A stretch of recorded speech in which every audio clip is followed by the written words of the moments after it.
Hey, good morning and welcome to Breakthrough Walls. I'm Ken Walls and I'm your host. And I've got I've got somebody really I got a rock star on today. So stay with us. We'll be right back.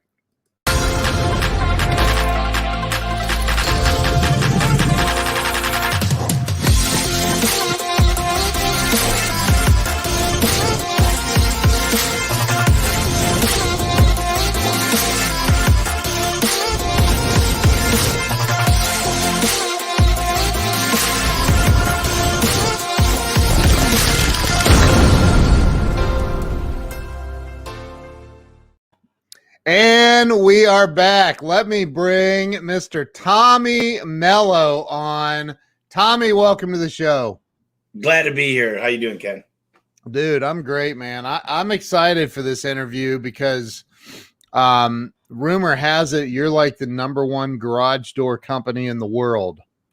I'd say so. I hope so. A1 from day one, baby. That's what we say. Well, so Tommy, I want to kind of, I do this chronologically. Like I want to start with, you introducing yourself, who you are. Start with where you were born and raised. And by the way, I'm going to give you full screen. So start with where it all began for you. All right. So I was born and raised in about an hour outside of Detroit, Sterling Heights, Michigan. And had a pretty good start. My dad owned a transmission shop. My mom ended up being a real estate agent. And I got a job when I was 12 at Rookies Clubhouse. Wow. Washing dishes. And at 12, you're not legally able to work in Michigan. So they put me under the table and I made $4.05 an hour under the table. But when you're 12 and you could pick up 15 hours a week, it was a lot of money. It was cash. So yeah. I learned to work hard when I was young, not because I had to, because I wanted to. Dude, you know what? I started at about 11 or 12 washing dishes at a restaurant too. I love it. I miss those days. Have the big, was it the big commercial thing? You slip the tray in and you rub it down and it comes out the other side. Yep. Yeah. That's awesome, man. So you started young, started making money. Did you, I'm sure you're going to school this whole time. You graduated high school and all that. Did you end up going to college? So I moved out from Michigan to Arizona when I was 16. I graduated a year early. I went to community college. I was going to be pre-dental. Took all the classes, anatomy, physiology, organic chemistry. Interned with a dentist and turned out that he recommended getting a business degree. So I got a bachelor's in business, and a few years later, I ended up getting a master's from U of A in business. Wow. So did you go to Arizona without your parents? So my dad moved out in 96. I got my mom out here in 2010. So they divorced, but he ended up out here. And at 16, knowing I was going to go to school, I wanted to get my residency. So it just kind of made sense to get out here. A lot of family. And I'm here now, and I wouldn't leave Arizona. Well, if they change like they're doing and raising taxes like crazy, I might be out of here in the 10 years. But overall, I do love the state. I love the roads. I love the weather. It's a little hot, but the one thing when it gets hot out here, Ken, is you're taking your clothes, you're wearing nothing. So you get in shape. You sweat a lot. It's healthy. You drink a lot of water. So although it gets hot, it's kind of like being in a sauna every day. And I don't hate it. Let's put it that way. We lived in Vegas for about a year, and we used to go down into Arizona a lot, like just because it was fun. It was cool thing to do. And I remember being in, I forget what town it was in Arizona. And I looked down the temperature gauge, and we're driving down the road. So there's no road heat. It's the real temperature, 126 freaking degrees. I was like, you start thinking, like, are the tires going to melt? Yeah, it gets hot. But, it's what's weird about it is actually bearable. It's not. It's a dry heat, as they say. And, when I go to Houston, or Florida, and I'm in 90, I'm drenched. It's like you walk out of the airport and it's like, whereas it's still hot. But if you get in the shade in Arizona, it's like 30 degrees cooler. It's just amazing. I mean, because the sun is what's making the heat versus the air in these other humidity spots. So. Yeah. And you don't like 95 degrees in dry heat is a beautiful golfing day. That's great. I can do that all day long. I mean, it's not bad. And it gets down to like 75 and you got to put a jacket on. It's true. It's I mean, crazy, we've had some snow. There was snow on the ground for the first time that I've ever seen in Phoenix this week. Wow. That's crazy, man. It's crazy. Yeah. So you get out there, you go to college, you get your degree, and where did things go for you at that point? You know, I'm a hustler. I was bartending. I was serving tables. I was flipping Bowflex machines. I was flipping total gyms. I bought and sold over 2,000 cars. And I mean, I was doing whatever I could to make a buck. And I had a landscaping company.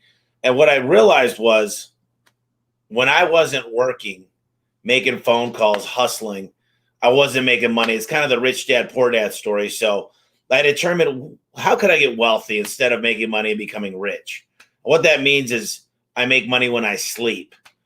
And so I decided I got to get better at business. So my CPA, I ended up buying out my partner. I started a garage door company in 2007, and I was painting garage doors before that. I mean, I did a little bit of everything. I've been an employee at 20 companies.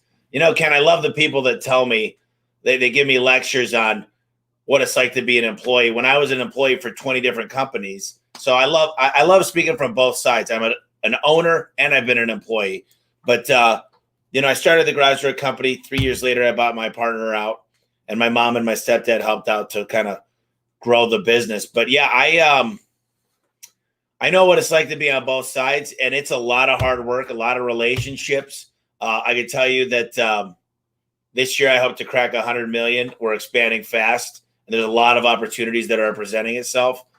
And our mission is to be the North America's largest and most trusted garage door company, one neighborhood at a time. So we're on our way of doing that, but it's been full of mistakes and trials and tribulations. And I'll tell you, you know, there's a book I just read, and I can't remember the name of it. I was just thinking about it earlier, but because I read a lot, I got a lot of books. You can see. You do. I know that from our first meeting, dude. Like, you're a beast when it comes to, and that's awesome.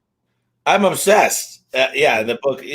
So the book said, and it said, would you rather follow a man who studied war? He studied the art of war. He studied every single origin and how it works. Or would you rather follow the warrior? The guy has been in war, that's the gladiator. And when I was thinking about that is, I'm the guy that's made all the mistakes. I've been fighting the fight. I'm not a teacher. I've become a teacher over time, but I'm still fighting the fight. I'm in here. I noticed that most teachers are out of their business. Most of them don't do it anymore. Most of them don't know what it's like to sell to millennial, because more millennials have bought houses in the last 2 years than baby boomers. So they want to go teach, and that's great to give back, but I'm not doing it. When I teach people, I'm not doing it necessarily for an income. I'm doing it because I'm still in here fighting the good fight. And that just makes me think, you know, about sometimes you go to teach because they say those who teach couldn't make it. But I love still being in the midst of it. I love fighting the good fight. And it doesn't get easier, but it gets more fun. The problems become fun. It's like, when I started, I was like, man, if I fire this guy, I'm back in the field fixing garage doors. Now I'm like, I can fight. You know, unfortunately, yesterday we gave our 3 employees the opportunity to work for another company. I don't like to say the word fire. So we did that yesterday, and, you know, we're top grading. And although COVID's been a disaster for the country and the world, we were deemed essential, and it's been a good ride as far as people upgrading their home for us. So I'm not happy about what's happening, but I'm happy for our employees that we could give them a good job and they're making good money. So you, along the way, because I've been an entrepreneur my entire adult life, and I've worked for companies along the way as well. And I'm a bad employee. I'm not a I'm a terrible employee. Did you find yourself like when you're an employee with a company, sometimes you feel like, man, there's a better way to do this. Like you guys, like if you just listen, egos get involved. Have you found that where? I did. I know exactly what you're talking about. Is you got the entrepreneurial brain. When you listen to Michael Gerber, you've got the technician, you've got the employee, and you've got the entrepreneur. I am so far right on that scale. So of course the entrepreneur wants to go, why this way? And we want to try to figure things out. For me, I'm always looking at the future. The manager's always looking in the past, and the technician is living in today. And I'm the visionary. I'm not the integrator. I'd love to be both, and sometimes I'm forced to be the integrator. But for me, I'm always looking at the problem from a bird's eye view, going, all right, what can I do to fix this? But I don't like to get in the down and dirty of the day to day, because you find yourself working day to day and you become a firefighter rather than a fire preventer. And it's the systems and the procedures and the checklists that dictate the output, and then make it, wash, rinse, repeat, wash, rinse, repeat. And if you could do that, you get an expected outcome. And I'd say I'm always trying to get better. We're a lean company that's always trying to improve yesterday's actions, but it's working. And it's really, really fun because we got scorecards, we got prizes, we've got gamification, we've got bonus incentive plans, we've even got some equity incentive plans. I mean, we're having fun here. And I think the sky is the limit. I truly believe I'll be $1 billion company within 4 years. There's not a doubt in my mind. I know you will be. So when, like, what do you think when it comes to running the business? What do you think some of the biggest challenges have been for you? I know, and for me personally, I remember I have a friend who's he started with nothing, went bankrupt at one point, had to start over, and long story short, he's now doing about 150 million a year. And I remember I hired my very first employee, and things were going well until they didn't. and there one employee, dude, and I couldn't make payroll this 1 week. And I was like, what the heck? What? One guy? I can't pay this one guy. Are you kidding me? And so I call up my buddy, the guy that owns the company, his dad, and I'm like, I don't want any money. I want some advice. How in the world do you get to where you are? Like I can't even pay this one freaking guy. And he said, you know what? I had 40 employees and all of my credit cards were maxed out. I was making payroll with credit cards at one point. He said, and I couldn't, I had to call them all together on multiple occasions and say, hey, we're short for payroll this week. We'll get you the middle of next week when our receivables come in. And he goes, I had people walk out and I had people stay, and the people that stayed are now all multimillionaires.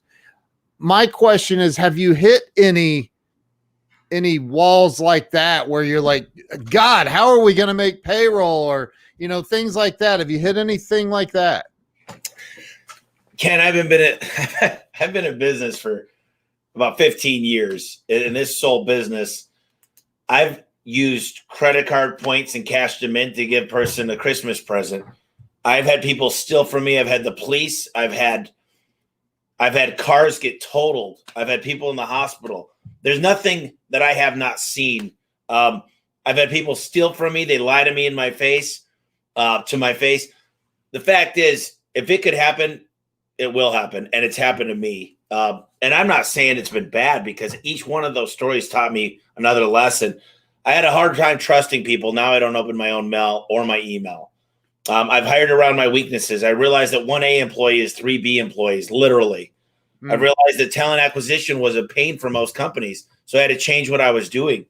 I needed manuals, checklists, standard operating procedures. I needed an org chart. I hired a consultant, Al Levy. He wrote the 7-Power Contractor, really helped us get systems in place to scale.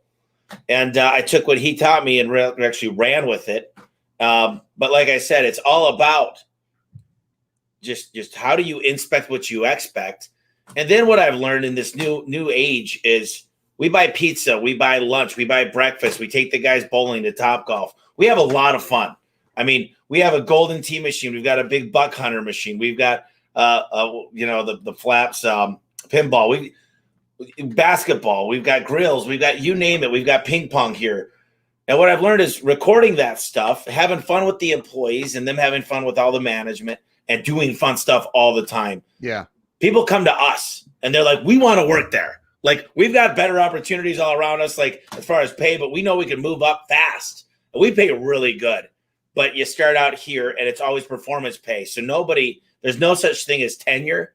So you can make six figures your first year for most positions in the company. I mean, the CSRs kind of max out around $30 an hour, but they're performance pay. So one week they might make 15, the next week they might make 30. We've really figured out how to have the whip them, what's in it for me, for everybody here. So it's so much. Like, I wake up and I just, like today, 3 guys came up to me after my hour-long meeting and they're like, dude, this was the best meeting you've ever had. Like, it actually sank in. Like, thank you so much. And that stuff it pumps me up. It gets me excited. I've got so much passion to win and succeed and be the best. And I always say, I don't have competition. I'm my own competition. So better your best. I got to wake up and do better than I did yesterday, because at the end of the day, there's nobody doing what we're doing. I mean, they don't care about the employees. They care about money.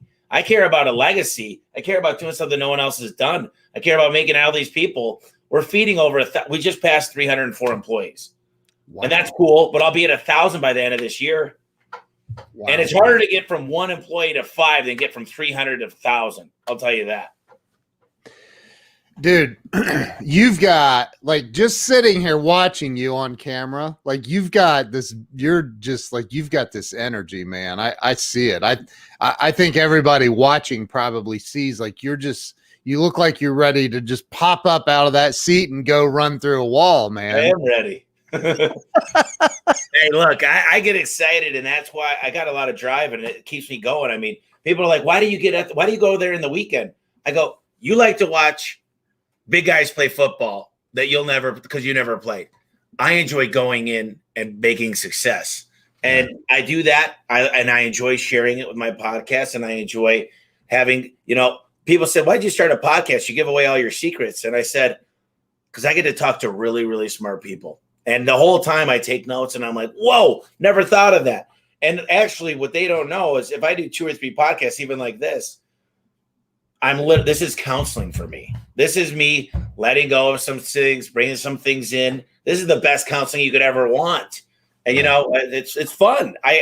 Ken, you're a great guy. You know a lot of amazing people. You're doing amazing things. And to be on your show is an honor. So I really appreciate it. Dude, I'm honored to have you on, man. Seriously. I think one of I remember I was sitting in Grant Cardone's office in Miami, and I got to sit in and listen to him in a meeting, over the phone.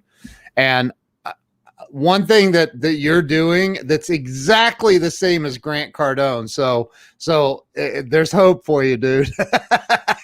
But one thing you're doing is I've never seen anybody ever take notes the way that dude takes notes. I mean, it's nonstop. He's always writing stuff down, man. And I'm watching. You got a pen in your hand. You just tucked it under I know you're taking notes like crazy, and I freaking love that, man. I'm a massive note taker as well. And until I met with Grant, though, I wasn't like that. When I saw him do it, I was like, whoa, yeah. So he doesn't forget stuff. And you're on it, man. And I've created a system, and it's one thing to write things down, and it's interesting because if you look at my phone here, I just got these are the Google Drive files to my home screen, and I just click on it and I keep everything organized. It's like a filing system for me. And interestingly enough, we read all these books, we do all these things, and I was looking at one of my books that just came in, and a quote in there by Jim Rohn. If you let your learning lead to knowledge, you become a fool. If you let your learning lead to action, you become wealthy. And what I mean by that is when I read a book, and I read a lot, I put action items in my calendar, and I put meetings together, and I make sure to indoctrinate it within the company. But I'm not like, I read a book, Time to Change the Path of the Company, because there's certain owners that do that. But I just feel like you put this stuff into action. I do a lot of training here. We train. I do a good job of orientation, and we train. I always say, look, I played football, I played soccer, I played baseball, I play a lot of golf. I practice 5 times more than I play. And in the home service industry, they just put you out in the field right away and say, follow this guy and do what he does. Or we train. And the difference is you got to use this training. And then I got secret shoppers to make sure they use it and to make sure we keep them on point. And let me tell you this, every guy's drug tested, background check. We do a personality profile. We call it the predictive index. We actually do ride-alongs before they even start. We go through driving tests. Then we get them to train. They apprentice for a month. They come to Phoenix. They fly in. We've got 50 rooms here. We've got an apartment complex. They come in. They train in Phoenix for a month. Then they go on a special program for another 3 months before they're even allowed to walk in your house. So the thing that we learn how to do better than anybody, I think, in the home service space is find a blank canvas, an amazing blank canvas, and give them the standard operating procedures and technology they need to really be awesome. We give them $3,000 worth of tools when they land here in Phoenix, all Milwaukee, all the state-of-the-art stuff. They drive brand new vans because we got our own wrap shop, so we wrap our own vehicles. This is me having fun, though. Look, I hang out with guys that are 10 times bigger than me. I was with a buddy at a cigar bar. My voice seems a little raspy because he smoked 5 cigars in a matter of 5 hours. I smoked 1, but he's just dropping bombs on me. He's going to do $250 million this year. And, I mean, this is who I hang out with. I surrounded myself with people, and I'm always going to that next level. Yep. And I don't know who I'm going to go to after I hit the billion, because not a lot of, what it's going to be is I'm going to hang out with private equity because they're raising $7 billion funds, and venture capitalists and private equity, and just hang out with the guys that understand in New York and LA that they know how to go to that next level from there, which sounds crazy, but it's out there. And I continue to better my best and push the limit every single day. And I think that's where a lot of people fail. So go back to day one, the day that you said, I'm going to, and has it always been A1 Garage? Originally, it was A1 Garage Door Specialist. When me and my partner kind of went separate ways, it became A1 Garage Door Service. Okay. So go back to day one when you were, we're starting a garage door company, right? What was that like? You obviously weren't on track to do 100 million that year. Or maybe you were in your head. Maybe you're like, we're doing 100 million, but how did it start? Did you have a lot of funding? Was it bootstrapped? How did you start? It was bootstrapped. I was in the field. I mean, we were getting by. I didn't understand that working in the business every day was actually, I had to put sweat equity in because we didn't have any money. That's just the case. But I can tell you this, the number one thing that drives us, and we've got our core values. Let's see. But there you go. The second one, it says aspire to be number one. And I'm a competitive SOB, man. If I don't win, I'll give you an example. My COO, my operations officer, Adam used to whoop my butt in ping pong. He's still really good, and he can still win a good amount of the time. But I went and got ping pong lessons from the number one guy in the state. I don't like to lose at all. And I think the drive to want to win, my competitive nature, the fact that, look, and I listen a lot, and I'm a good loser, but I don't like to lose. I go home and I'm like, what can I do? I'll read a book on it. I'll start practicing. And it's almost like I cheat. I ask for too much direction. I'll call 20 people and ask them. I'll bounce stuff off of my trusted advisors all day, every day. And I talked to my CPA yesterday, and I'm his smallest client. He's only got 10 clients, and I'm his smallest by far. And he goes, Tommy, you're going to run past everybody because of your tenacity, and you just take notes. You're the dumbest guy in the room, and you're always asking questions. He goes, never lose that. Don't get cocky. Don't get overconfident. Just continue to learn like you're learning. Because I go to him all the time. I'm like, give me another book. And he'll give me advice and audibles. And I can't get enough. I'm like Short Circuit, back in the day where he's flipping through the pages. Dude, and by the way, when I come out there, we're going to play some ping pong. I'm all in. Yeah, let's do it. I used to be good. I haven't played in a long time. So But anyway, and that is something, by the way, it's if you stop playing, you lose it. Like, trust me, I've tried. But so with the, at what point did you start hiring people? I mean, was it pretty immediate, or did some time go by? We hired, back then we had brought on a 1099 guy to do a lot of the installs, but I remember the day almost vividly when I explained to a lot of the people that work there. They're like, "Why do you still run jobs?" And this is 2013. So I'm 6 years into the business and I'm still the guy in the field. And I said, because there's nobody that I found that could do it better than me. And I said, I didn't know how to train. I just knew, follow me and I'll show you. I never knew how to create a process like McDonald has got. Yep. And so I remember one day this guy came from another company and he was really well trained. He was versatile. He was good at sales. He smiled all the time. He learned how to get reviews. He cleaned up after himself. And I went out with him because I said, dude, you are awesome. I need to learn from you. So I went out and I said, oh my gosh, this is the day that will live in infamy. This is my last day in the field because you are better than me. So I took notes and I wrote down everything he did. And since then, so I kind of describe it as I found the rock star in service. And then I found a guy 3 years ago that put him to shame. And the guy is the best in the nation. And now I studied him and I've mimicked him. And I'll tell you what, I try to take something. I'm not really a left brain type guy. I can't do art, but I can take something good and I can make it really good. And we've taken these procedures, and it's not just it's about driving right. It's about inventory management. It's about keeping your truck, which is your office, clean.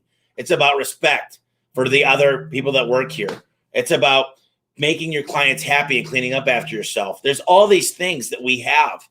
Sales matter. Every single meeting when I'm doing my orientation, I've got this little offering that they hand out at church, and it says tithing to give. So they've got little envelopes, and I'm like, hey, guys, make a donation. And they pass it all around, and they're looking at me. And I always say, hey, guys, if the church could talk about sales and giving 10% for 10 minutes of every sermon, I can talk about sales. So don't take it for granted that I'm going to talk about sales, guys, because we are a business. And believe it or not, we are a for-profit business. So don't get mad that some of my meetings are to discuss sales. And that's how I start the orientation, because people are like, man, that guy talks a lot about sales. And I'm like, because I talk about eye contact, tonality, body language. And I talk about how to greet a woman versus a man. I usually when I'm presenting to the woman, I take this side. When I'm presenting to the man, I'm looking at him. And all these little subtleties that are like Robert Cialdini in Influence talks a lot about the 5 ways to influence. And these things I'm teaching all the time. And it's not a bad thing. It makes him a better parent. It makes him a better husband or wife. Yeah. It makes him a better boss. It makes him a better employee. And the stuff that I teach, that people could take it to the next level for the rest of their lives. What and you started the company, what year was it again? 2007. What's the worst day you've had in business? I walked into the shop one day, this is 3 shops ago, and I walk in. First of all, I walk by 3 people having a cigarette. And I walk in, the phones are ringing off the hook. One of my top guys just had quit. Found out a guy was stealing from me. The office gal was having an affair with one of the techs. Ugh. And I walked into my office and I just kind of said, man, I want a 40-hour work week. I want to go back to picking my work jacket up when I leave and putting it back when I get home, because it's a 24-hour job. I answered phones at night, and at a certain point, you get to a breaking point and you say, is it all worth it? Was it worth it? And at this point it was, but I'll tell you what, and I thought a lot about this over the last 5 years. If you want to completely take away my success and start, I don't mind taxes, but I'm also a philanthropist in some ways. We donate 250 hours a month towards charity. We go plant trees. We go feed the hungry. We're going to donate over $1 million this year to charity. Cash, so awesome. Not to mention the garagers. And I don't, but what I'm saying is I'd rather give that than let the government do it for me. And Democrat, Republican, or liberal, whatever you are, I don't care. But if you're going to punish me for my success and continue to drive down my encouragement to want to succeed and hire people and make it hard, people are leaving California by the troves. And if you're going to do that, and I'm not meaning to be political because this is not, it's just saying, if you punish somebody for success, if you got the guy in the race, he's number one by 40 feet on a 100-yard dash. Here's the problem. You say everybody's going to get fair. We're going to take 40 feet away from you. Not only is he never going to get better, but he's going to stop trying. That's right. I've made a lot of sacrifices, and it's been a lot of nights and a lot of relationships that, I write in my book that, I lost a really close relationship because of it, and there's a lot of them that have happened, and people just don't see that stuff. It takes a lot, and to own a business. And I just wish they could be. I've been an employee, and I understand. I understand there's a reason for unions. I understand that employers sometimes don't treat their employees right. But I also think, you got to have a heart on some of these employers, and I want to give back. Look, you will see more and more giving back, and these employees. I'm going to have a lot of millionaires I create with this business. That's incredible. So thankfully you didn't give up that day. No, I'm happy either. You're all fired. We're done. Closing down shop. Yeah. So what's the best business day you've ever had?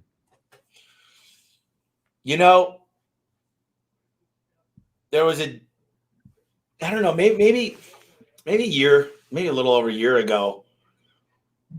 I got a phone call from Adam, and he goes, "Did you see what happened?" And I said, "No." He goes, "We just broke 200 grand today." And that was a milestone because 200 grand is in one day. Money. Yeah. And that was, and I'm like, what? Yes.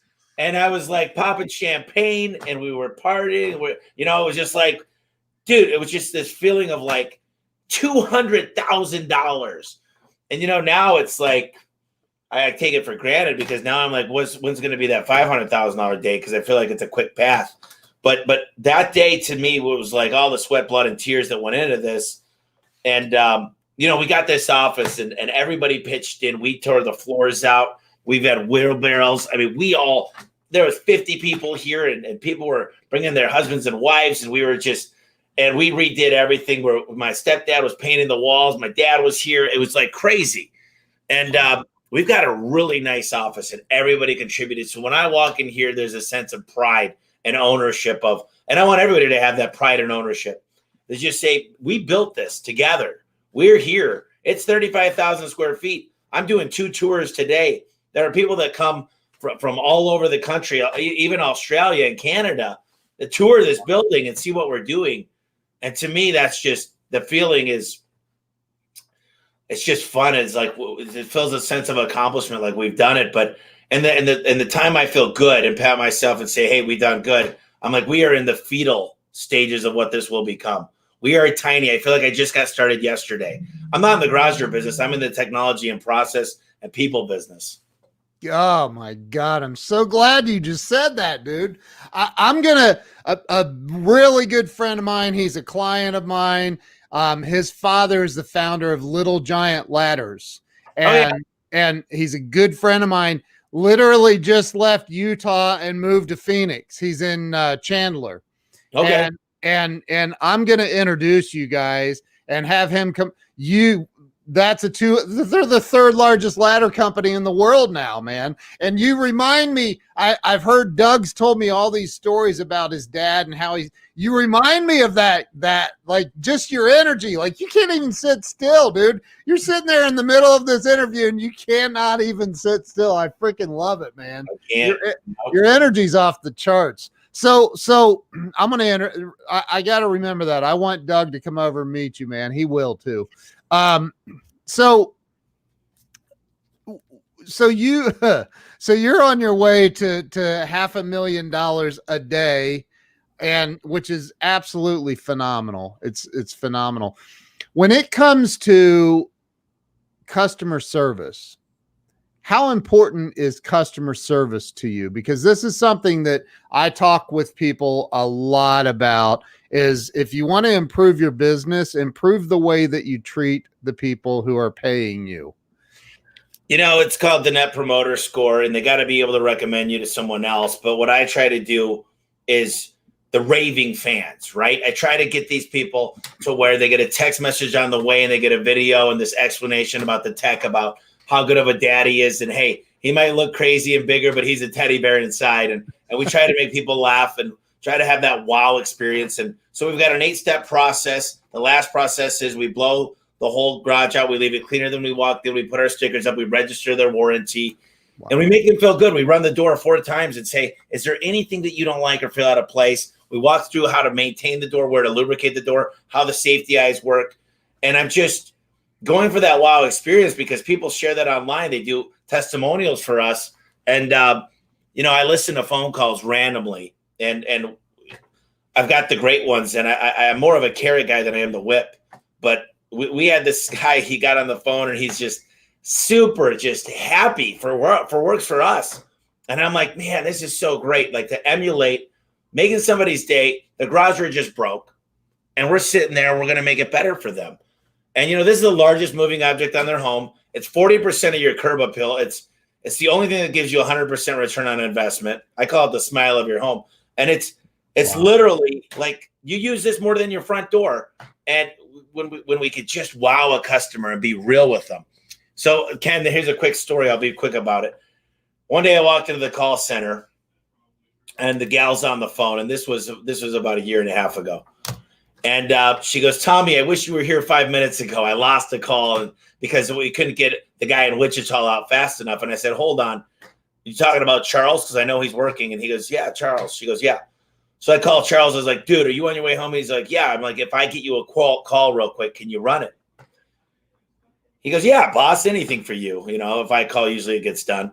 And so I go, give me the lady's number. And I mean, there's call center reps everywhere. This is pre-COVID. And they're all looking at me like, all right, Mr. Big Shot.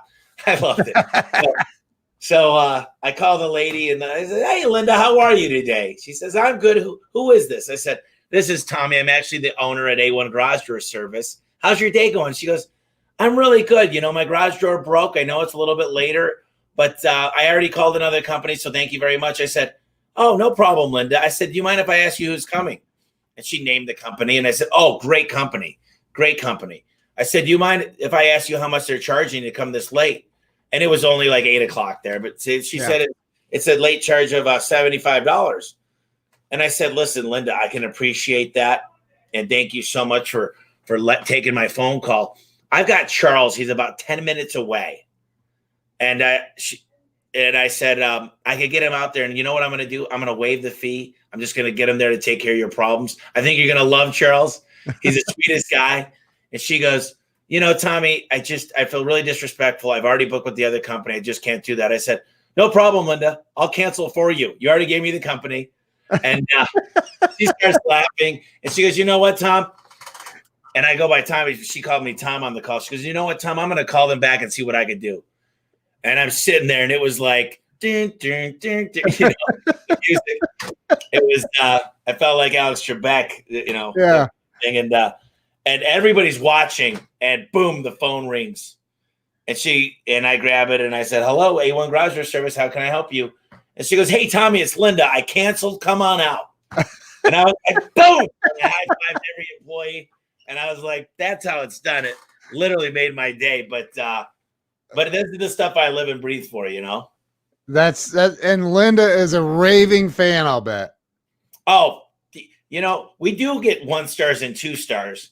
We've got a whole team dedicated. Look, we ran 9,500 jobs last month. You do the math. You think we can make every customer super happy, but we've got a whole team that's dedicated to making sure to get those customers. Maybe we didn't show up on time. Maybe the guy was stuck fixing the garage longer. Maybe there was the stuff that happens. Maybe they didn't smell right. You know, who knows? The customers are offended by different things. Maybe we didn't put our footies on. Whatever the thing might be, we're there to fix it, and we're there to take ownership of it and let the customer vent and offer a solution. So as much as I'd like to tell you that we've got 5 stars from every customer of all, 75,000 customers last year, I'm sorry.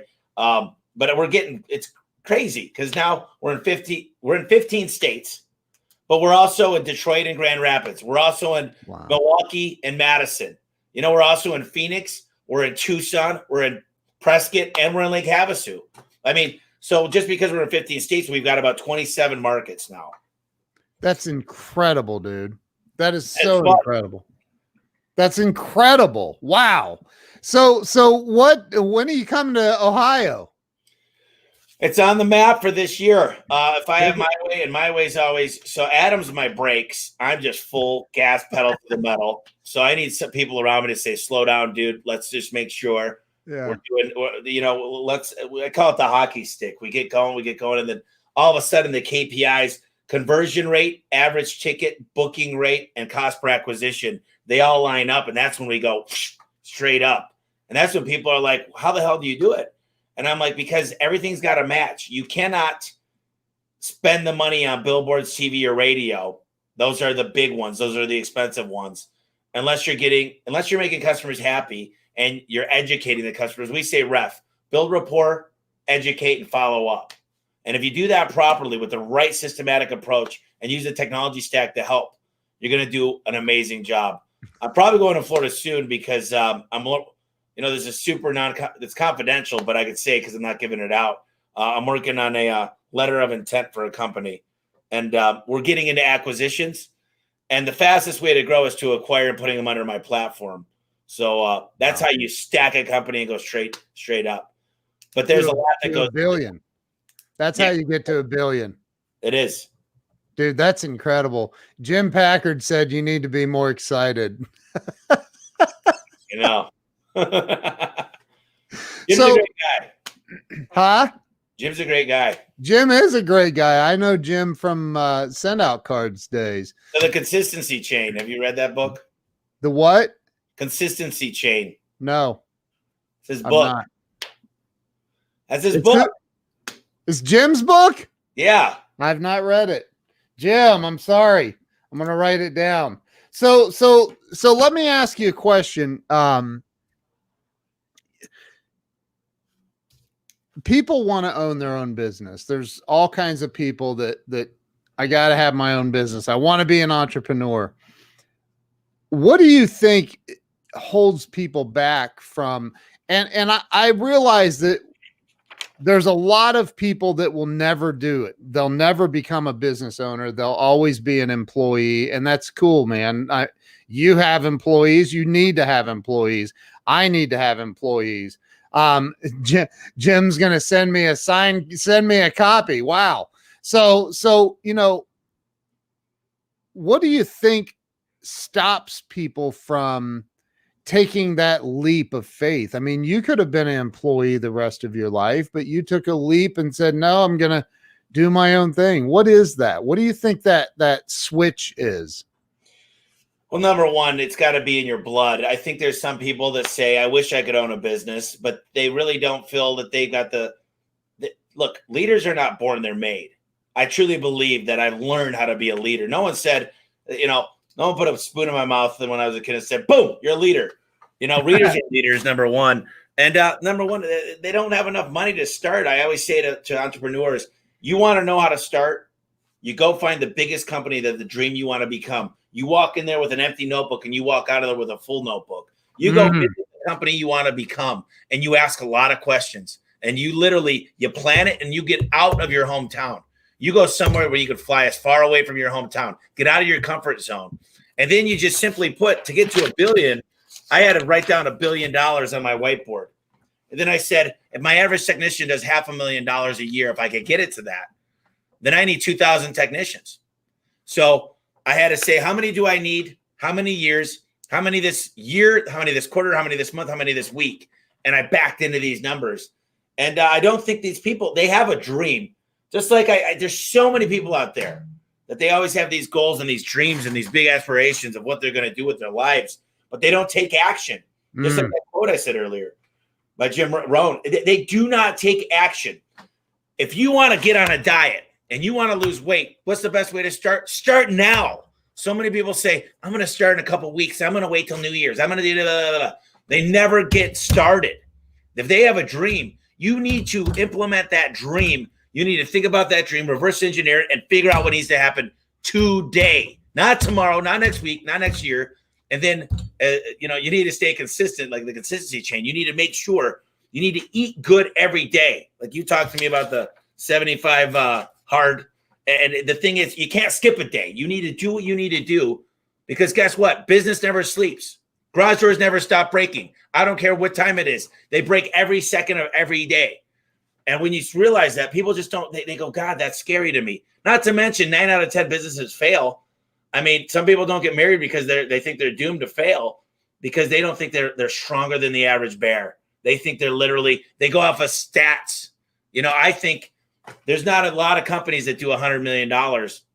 And yet I'm not mad about it.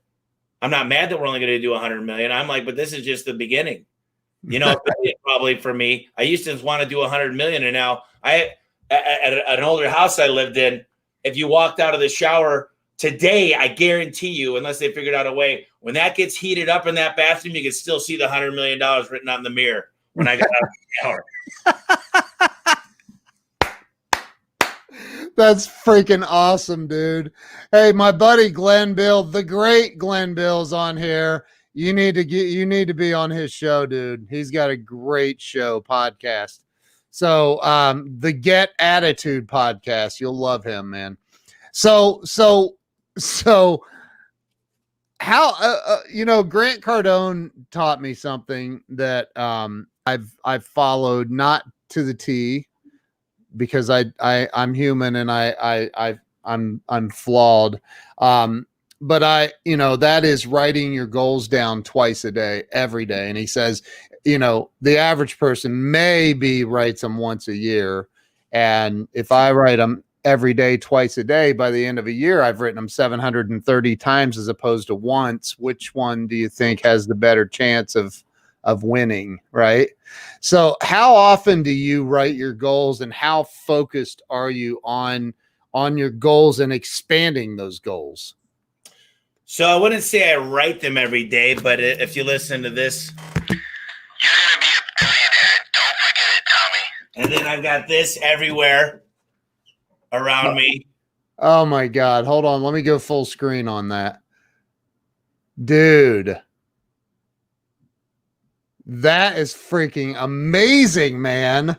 I've got one blown up over there. They're at the house. Look, I'm reading the goals. I'm listening to my goals. I'm around my goals.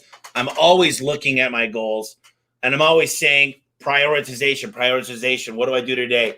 And I knew all my weaknesses. I'm not super organized. I don't keep a good calendar. So I've got an amazing executive assistant that fails in all my failure points, that goes in and you know what? I plugged the holes. I had a lot of holes. Look at I'd love to say I'm well rounded. I do everything great. I'm Superman. But the fact is, I'm a high D I. And I know when it comes to the C type, you put me to sleep, you get me to talk slow, and I'm like, ooh, I can't handle it. I'm going. I'm sales. I'm sales and marketing are my two big things. So you put me in a room, I need to get those high S's, those high C's, because they fill me up. As I learned how to do personality profiling, I learned that they bring so much to the table for a guy like me. Then I had to learn steps of delegation. I needed them. And then I'm like, let's skip a step. No, then it fails the system. So I got 8 steps of delegation, and I learned to delegate better. And I learned to keep my door shut, not be a got-a-minute manager. And I learned to have meetings that matter. And those little things, being around the right people at the right time are intricate and just important, and just they accelerate your growth. And they're so good for me because I'm the first one, like I said, to ask for direction, to get the right person. I got a consultant flying out here for my dispatch team. Why? Because I could go in there, but why not find the best in the world and have him come and train us? And you know what? I was on a podcast the other day, and the guy says, Tommy, most people want to hire a $60,000 a year person, okay? And they want them to do a $300,000. He goes, I've got a guy that I hired for $400,000. He comes in 1 hour a week. And he goes, he's better than a person that'll work for $60,000, 50 hours a week. He goes, because the knowledge and the systems that he's implemented, he goes, I can't afford $400,000, but I can afford 1 hour a week of this guy. And that's such wise words of to say, find somebody that's been where you want to go and get your help. Some of them will donate their time. Some of them you got to pay a lot for, but listen, write it down, and take action. Take action, because most people are sitting there waiting for something to happen to them. You know, there's one thing that I heard the other day too. If you want to change, you're the same person you were 5 years ago in the 5 years you're in the future. 5 in the past, 5 in the future, except if you read books, you learn lessons, and you meet new people. Those are the only ways you can change who you are or who you're going to be. And unless we accept that and embrace it, which most people don't, then you're SOL. So I'm trying to do a lot of that all the time. I'm a networking fiend. I mean, some of my guys don't network, so here's the book I bought for them. Wow. Introvert's Edge to networking. I mean, I network like crazy, but I'm like, guys, we need to get you. We're going to figure out a way to give you a path to success. In fact, I want to pay you guys an extra $50,000 a year. I said that this morning. They said $50,000 a year. How the hell? What? How? I said, because I created a system with the help of the management that you could schedule any job and you guys get credit for. So if you guys are out at a gas station or anywhere and you are able to book a job through your portal, you guys are going to make a percentage of that job by not even running it. And if you guys go through this portal and a person comes through and you are able to recruit somebody, always be recruiting. If you're able to recruit somebody, you get $1,500. So I got one of my techs with a big check. I got these big checks in there. I wrote out. He made $15,000 last quarter by recruiting. One guy, $15,000. And you know what? It's the best money I've ever spent. Do you find though the people, you know, there's a huge percentage of the population that aren't motivated by the money. They're more motivated probably by the win, right? So do you see that people? You know, the baby boomers were motivated by money. The people that I'm around, a lot younger generation, millennial, Generation X, all these other ones. The deal is, I don't like to give cash bonuses as much. What I like to do is, if a guy's a runner and he runs every morning for 5 miles, you get him that $250 pair of shoes, because every time he ties his shoes, he's going A1 from day one, baby. They love me. And if you could do that and you could get people things they actually like and care about, hey, look, you always wanted to go on a second honeymoon. Man, if we could get tickets to Hawaii for somebody and change their life, thinking about somebody when it's Thanksgiving and they might not have a turkey dinner to be able to help them out or invite them over. The little things go a long way. And it's not always about the money. It's about being at a place that appreciates you. We handed out the employee of the month this morning, and then we've got the manager of the quarter. The manager started crying. I was like, he goes, I'm going to cry. And we started laughing like he was joking, and he actually started crying. But, you know, it's a giraffe. It's a big giraffe trophy. And the reason it's a giraffe is because you're willing to stick your neck out for the company and you got a big heart. Wow. Giraffes have a big heart because they can pump that blood up to their brain. And the fact is, and they stand tall no matter what. You're standing tall. And I'm getting goosebumps because we started the employee of the month, and it's a way to give back to our employees, and it matters. And you're right. They want to win. They want to be number one. I say at this all my meetings. There's two people. There's those that need to be number one, and you guys are my brothers, my compadres. We need to be number one. And there's those that hate to be last. That they go down the list. They go, oh, not last. Good. I'm not last. They go, I don't want those people working for me. If I come, there's no second place trophies here. Only number one. And there's no participation trophies. You know, I had a guy come up to me 2 weeks ago, and he looks at the list, and he goes, he got his head down. And I said, dude, cheer up. What's wrong with you? He goes, dude, I'm sorry. I'm sorry I'm number 2 this week. I said, you're number 2 out of 200 guys. It's pretty freaking good. He goes, dude, next time I'll be number 1. And I said, high five. Let's see it. Wow. It matters. That's what makes me tick. That's so awesome, man. I can tell that, you know, I don't have any personal experience using your company for service, but I can tell that if I was an unhappy customer, you would run through a wall to change that. I brought flowers out to a customer myself. Actually, Arizona Republic did a story about it because she called the news, because I brought flowers at the customer's house and I fixed it myself. And she said, no one's ever done this before. I don't know if her husband appreciated that I brought her flowers. It was more of a token of apology. But yeah, it goes a long way to just say, look, we made a mistake. And I'm sure what I always tell customers is your time is important. Joe says you need to find your intensity, dude. I always try to. But, here's the deal. If we blow something, and we always will, something's going to happen. Cars break down. There's snow. There's other things that get in the way. And people are stuck in their garage. And that's important to me. And I always tell people when I'm on the phone, your time is important to me. My time's important. Your time's important. And I respect that. And I'm so sorry. And sometimes I say, you probably make a lot more than this, but I'd like to give you $200 back because that's how much your time's worth. And, some people are like, well, I'm a lawyer. And I'm like, well, you're getting this you're taking it the wrong way. But they're like, yeah. But, there's nothing I don't like to make mistakes. But that's why I love, you look at McDonald's and Pizza Hut and all these other places, they're completely different than home service because it's all encapsulated under one roof. It's easy to see standard operating procedures. You just get behind the guy's back and watch. McDonald's has a 5-digit code. They know you washed your hand 5 times or 10 times in a day. Here, I've got to have trucks going all the way from Michigan to Tulsa to Nevada, you name it. And we've got to have all this stuff happen outside of what we could watch directly. And it's a completely different animal. And that's why home service has not grown at the same aptitude as some of these restaurant chains. But right now, private equity, all the investments, they're not going to hotels. They're not going to movie theaters.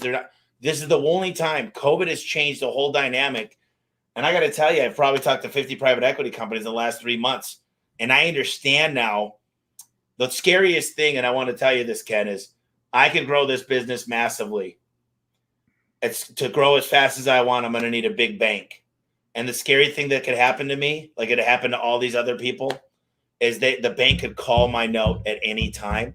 So the question is, do I want to find an accelerator of an investor and make an equity stake to be able to grow 10 times faster? The question is, do I want a smaller piece of a magnificent, huge pie, or do I want this long-term and take on a lot of risk? And the investment side is looking a lot better as long as they don't come in and try to change this dynamic, which smart equity says, keep the culture, keep the owner, keep everybody, especially the platform companies, which I'm learning so much about.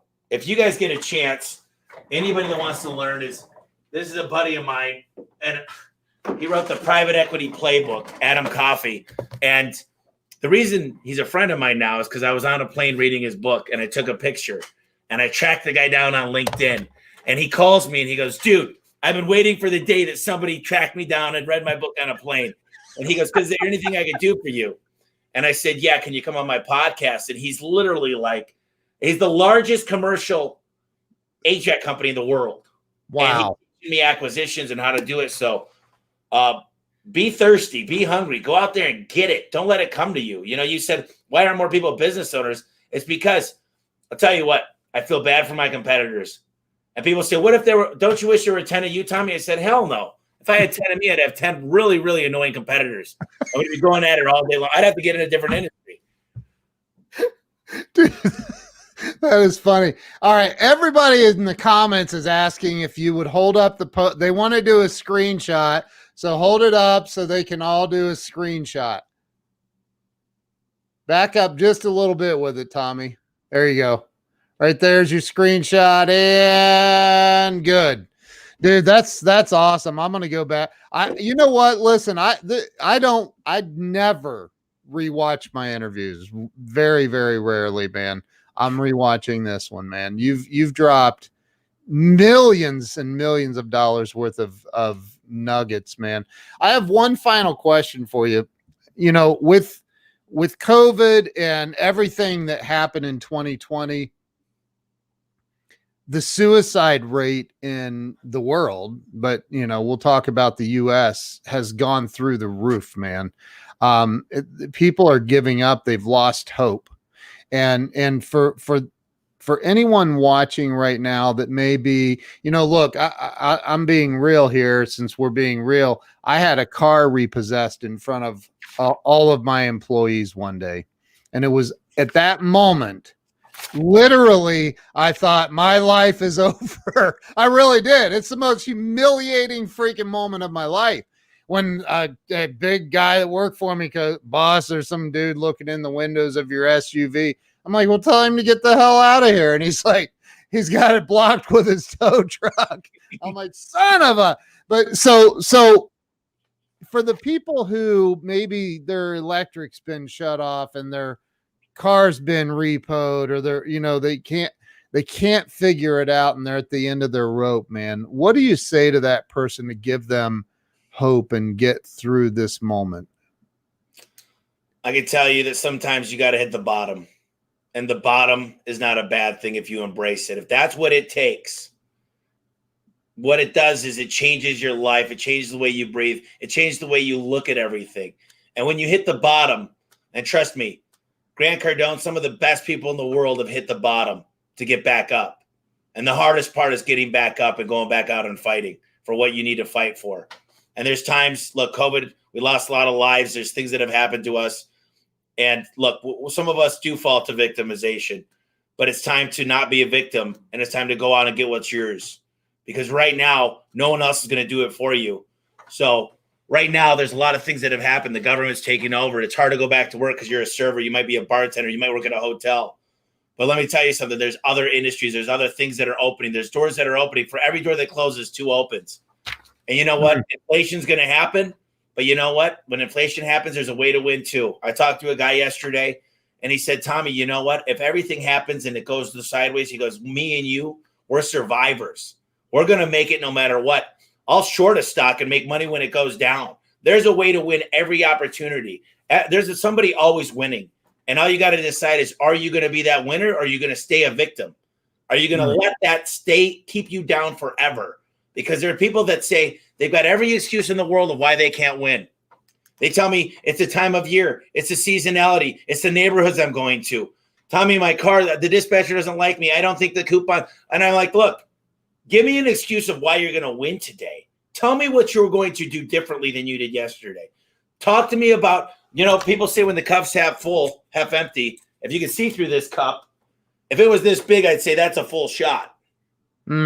I'd say that is a full shot right there. I look at everything and people are like, yesterday I was talking to my managers and I said, this guy's freaking absolutely amazing.